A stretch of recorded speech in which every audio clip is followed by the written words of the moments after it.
Phase 1. The hook, heavy, cinematic music with a low, ominous drone. Slow, sweeping shots of desolate landscapes, crumbling colossal statues, and storm clouds gathering over a ruined city. The visual style is oppressive and monumental. Narrator. There is a prison built for each of us. Its walls are not made of stone or steel. They are invisible, forged from the very essence of our being. It is the one cage we never think to escape, because we mistake its bars for the horizon. I call it the cage of wanting. It's the gnawing feeling that if you could just achieve that one thing, get that promotion, find that partner, earn that respect, you would finally be free. But you are not free. You are a slave. And today, we will use the blood-soaked lessons from humanity's final war to understand why. By the end of this analysis, you will not only comprehend the terrifying nature of true freedom as revealed in Attack on Titan, you will be given the strategic tools to identify the invisible walls that cage you. Title: What is true freedom? Attack on Titan's terrifying answer. Phase 2. The problem, music shifts to a more personal, melancholic tone. Visuals transition to first-person shots of running through empty corridors, hands trembling, looking at a reflection in a broken mirror. Narrator. You know this feeling intimately. You set a goal. A fortress to be conquered. You dedicate your life to the siege, long nights, relentless effort, personal sacrifice. You tell yourself this is the price of liberty. And then, you win. The walls crumble. You stand at the summit, the objective secured. And for a fleeting moment, a single, brilliant instant, you feel it. Release. But the silence that follows is heavier than any battle. The euphoria evaporates like morning mist, and the cage simply rebuilds itself around a new desire, its bars now stronger, its shadow longer. Have you ever felt the profound emptiness of a long-sought victory? You get the job you bled for, only to find your mind immediately consumed by the next promotion. You move to the city you dreamed of, and within a year, the magic is gone, replaced by the mundane realities of traffic and taxes. The cage is not the circumstance. The cage is the chase itself. We believe we are the masters of our desires, but we are merely their most obedient servants.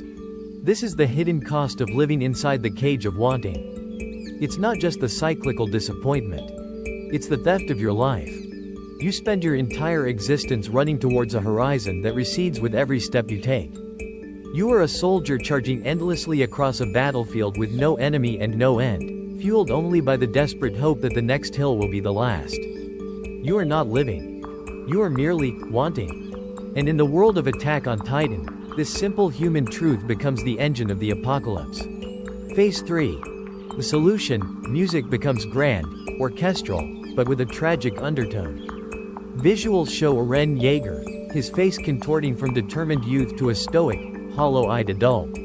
Juxtapose images of birds soaring freely with the claustrophobic confines of the walls. Narrator. To understand the solution, we must look to the story's most tragic figure. A man who became a monster in his quest to be free. Eren Yeager. Eren is not a hero to be emulated. He is a warning. A clinical diagnosis of a soul afflicted with the most extreme case of this universal condition. His life is a brutal military study into one terrifying philosophical question. What happens when a man achieves absolute freedom to do whatever he wants? The answer is the story's most profound horror. He doesn't become a god. He becomes a slave on a scale hitherto unimaginable, a slave to his own predetermined nature. Attack on Titan posits a radical and uncomfortable definition of freedom. It is not, as our culture tells us, the power of infinite choice.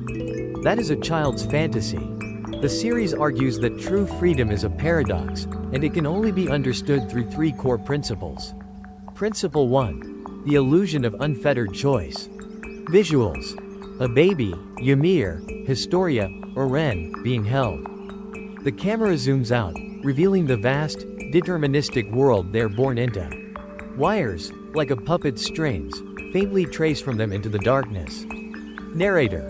We believe we are born as blank slates, free to become anything. This is a comforting lie. The truth is that you are born into a cage. A cage of genetics, of environment, of trauma, of psychology. You do not choose your fundamental nature any more than you choose the color of your eyes. Eren Yeager was born with a singular, all-consuming trait, an insatiable, violent hunger for freedom. He is that desire. It is the operating system of his soul. He thinks he is choosing to fight, to move forward, but he is not. He is a runaway train on a single track, mistaking the immutable direction of the rails for his own willpower. His desire for freedom is his prison. He is free only to be exactly what he has always been. And what he has always been is a force moving towards annihilation. Principle 2. The tyranny of the self. Visuals. Close-ups on Eren's enraged, screaming face. Quick cuts of Titan destruction, chaos, and the terrified faces of his own friends. The rumbling begins, colossal feet crushing the earth. Narrator. The self, the ego, with its endless cravings, its bottomless fears, its desperate need for validation, is the ultimate tyrant. When you make the self your king, your life becomes a reign of terror. Every decision is based on gratifying its whims. And an army that only serves its own comfort is an army that will lose the war. Eren's entire quest is the glorification of the self. I was born into this world. I will take freedom from the world. I. He elevates his personal desire for a subjective feeling, freedom, above all other moral considerations. And the result? The systematic extermination of all life on Earth. He serves himself, and in doing so, unleashes hell. His freedom is the freedom of a cancer cell. It is free to grow, to consume, to multiply without limit. But its victory is the death of the host. The death of everything.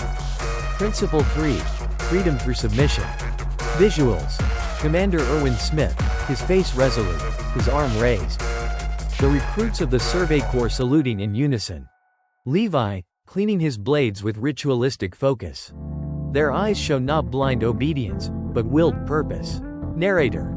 Here lies the terrifying, liberating paradox. True freedom is not found in breaking every chain. It is found in consciously and willingly choosing which chain to wear. It is found in submission. Not submission to a person or an institution, but to a purpose. A cause. An ideal that exists outside the petty kingdom of the self. Consider the river. A man who thrashes against the current, demanding the right to go anywhere he pleases, will exhaust himself and drown. He is a slave to his own defiant ego. This is Eren. But a man who understands the river's nature, who accepts its powerful and unchangeable flow, can build a vessel.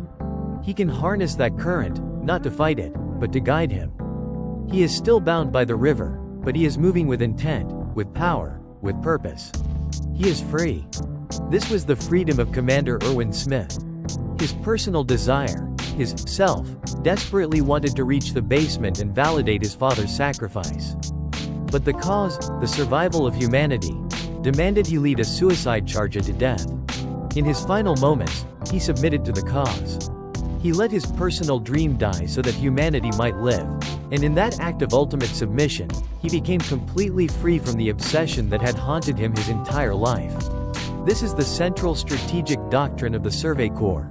Shinzo wo Sasagio, dedicate your hearts. It is not a call for blind sacrifice.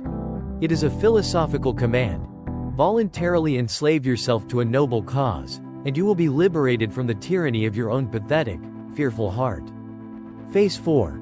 The application, music becomes a steady, rhythmic, almost militaristic beat.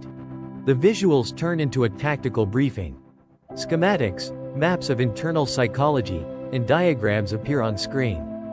The tone is direct and instructional. Narrator. This philosophy is not merely a narrative device. It is a strategic manual for your own life. You are a soldier trapped behind enemy lines. The enemy is your own untamed nature. To escape the cage, you must conduct a reconnaissance of your own walls. Here is your 4-step tactical plan. Step 1. Identify your Titan. Natter. Your first command is this: interrogate your desires. Be brutally honest. What is the one thing you believe will finally make you free? That career milestone? That specific relationship? A number in your bank account? Name it. Write it down on a piece of paper. This is your Titan. This is the monster you are chasing across the battlefield of your life. Now, Look at that word. And understand that like Eren's dream of the outside world, it is almost certainly an illusion. A lie your inner tyrant tells you to keep you marching. Recognizing the objective as a potential mirage is the first step toward true strategic awareness. Step 2. Map your cage. Narrator. A commander who does not understand the terrain he fights on is a commander who will fail. Your next command. Conduct a threat analysis of your own nature. Stop fighting who you are. Start understanding it. Are you inherently analytical? Prone to anxiety? Naturally impulsive? These are not flaws to be eradicated. They are the unchangeable terrain of your personal battlefield. Take out another piece of paper and list 3 of your most dominant, unchangeable traits. Do not judge them. Simply map them. Acknowledge them. To know that you fight on mountainous terrain doesn't mean you surrender, it means you train for climbing. Step 3. Choose your commander. Quote. At the top is a glowing, abstract symbol labeled, the cause. Narrator. The self cannot lead the self out of its own prison. An army of rebels without a leader is just a mob. You must voluntarily submit to a higher command. Your third order. Select your Erwin. Choose a purpose that is greater than your own comfort and survival. This is not about religion, it is about ideology. Your commander could be anything, as long as it is outside of you. The pursuit of knowledge. The service of your family. The creation of art. The defense of justice. The betterment of your community. Define it. Write down a single sentence that encapsulates the mission of your commander. For Erwin, it was advance humanity's understanding and survival. What is yours? This principle is now your commanding officer. Its orders supersede the panicked whispers of the self. Step 4. The strategic sacrifice. Narrator. Shinzo wo sasagiya. Dedicate your heart. This is not a one-time decision. It is a daily, relentless practice. It is the core training exercise for the soldier of the self. Your final command. Each day, perform one small, deliberate action that serves your commander at the expense of yourself. If your commander is knowledge, then sacrifice 30 minutes of mindless scrolling to read a difficult book. If your commander is family, sacrifice your pride and make the phone call to apologize first. These are not grand gestures. They are small, strategic sacrifices. Every time you choose the commander over the self, you weaken the bars of your cage. You are not breaking out of prison.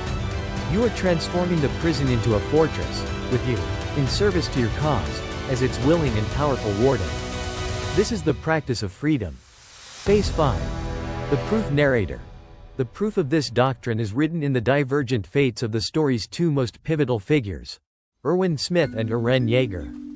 Erwin, in his final battle, faced the ultimate choice. On one hand, the basement, the physical embodiment of his lifelong personal desire, his Titan. On the other, his commander, the cause of humanity's survival, which demanded his death. He looked his Titan in the eye, the dream that had driven him his entire life, and he sacrificed it. He chose submission to his cause over the gratification of his self. In that moment, leading a charge into certain oblivion, Erwin Smith was the freest man in the world. He was free from his own past, his own obsessions, his own selfish desires. His death was his ultimate liberation. Now, look at Eren. He achieves the opposite. He sacrifices the entire world for his personal desire.